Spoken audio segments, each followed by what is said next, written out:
Hello, I'm Daniela. In today's video, I want to discuss watercolor ground. Now, this is an emulsion that allows artists to paint watercolors using watercolor paints on surfaces other than watercolor paper.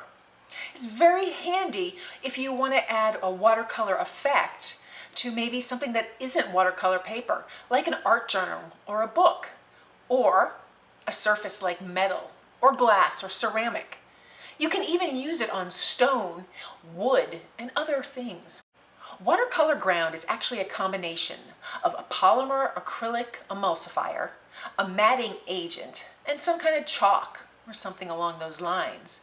It allows you to put it down, it will dry, and then it becomes like quasi watercolor paper. Now I say that with a grain of salt. That's the closest thing I can explain it as. It does not transform a product or a surface into watercolor paper, but it does allow a coating on that surface that allows watercolor to stick where it previously wouldn't stick, or where it would have torn up the paper. So if you want to just paint watercolor, you can't just use it on copy paper or cardstock. It will buckle. It will maybe even tear the paper if you go over it once or twice with a brush. Now, some artists still do this in their art journals. They understand the effects that will happen on a book page or on untreated paper. Using watercolor ground, you actually treat that paper. Now, watercolor ground is very interesting. You buy it in a canister, you can get it tinted, you can get it in black, you can get it transparent, and you can get it in white. I really enjoy using watercolor ground on surfaces that I want to really showcase the background. If I want to paint onto book paper or music paper, transparent watercolor ground is the way to go, and I've had a lot of uses with that. I find it very beneficial. This allows the background to shine through so that I can add watercolor, a layer of watercolor, and still have the background coming through. Now, if I didn't want the background to show, but I just wanted to use the paper, I can use white or black, or even other colors where it's tinted, depending on the brands. You might ask, why do you use black and then paint watercolor on it? Isn't it counterproductive that the watercolor won't show? Well, that's true to a degree. Some watercolor pigments won't show. Some show very faintly, very subtly, and others, like metallics, really pop. So that's why you might use a black watercolor ground. Now, I did a test, well, a number of them, where I took watercolor ground and applied it to different surfaces. I applied it to fabric, and this allowed me to paint onto the fabric. Applying watercolor ground to your surface uses the basic formula. You apply it in very light, thin layers with a dry brush, or with a scraper, or a palette knife, or a credit card. Now, you can use other tools. It will give you a different effect. Some people like to use it with a sponge. Some people like to take watercolor ground and apply it with a credit card on a stencil. When you remove the stencil, you have the image from that stencil. And when that dries, you can paint on that image with watercolors. It's a different effect, and it requires a lot of experimentation and a lot of play. But it's one way to use watercolor on surfaces that weren't necessarily intended for watercolor.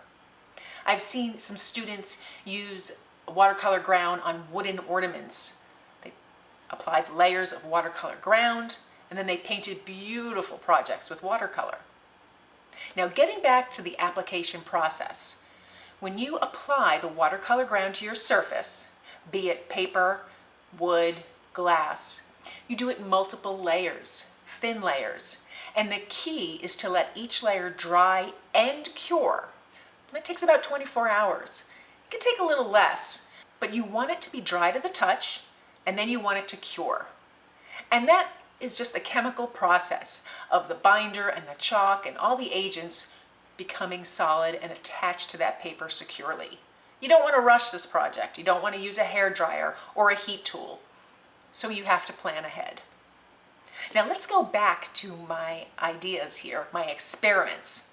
I took some canvas and I applied all three different formulas to the canvas, the black, the transparent, and the white.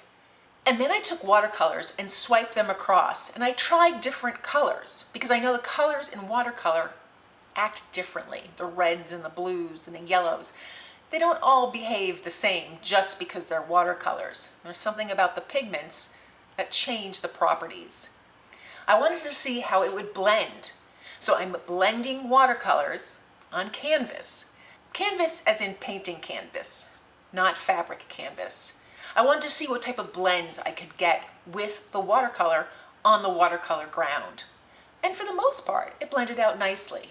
I enjoyed using the watercolor ground on different types of media, on the fabric, on other papers, on canvas, and on wood. And I got really interesting results. So let me show you what I've done.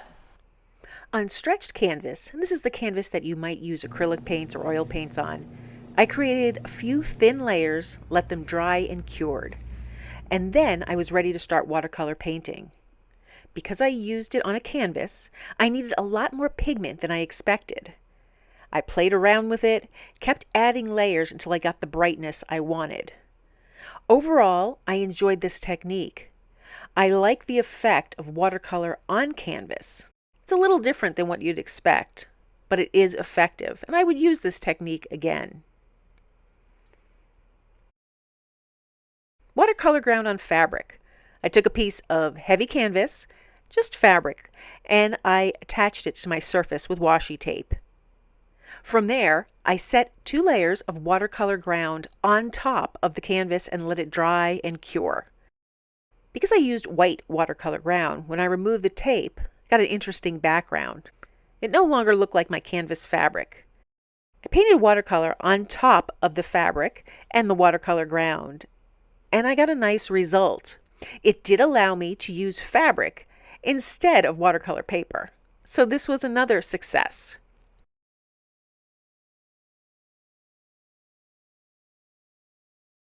Using watercolor ground on wood.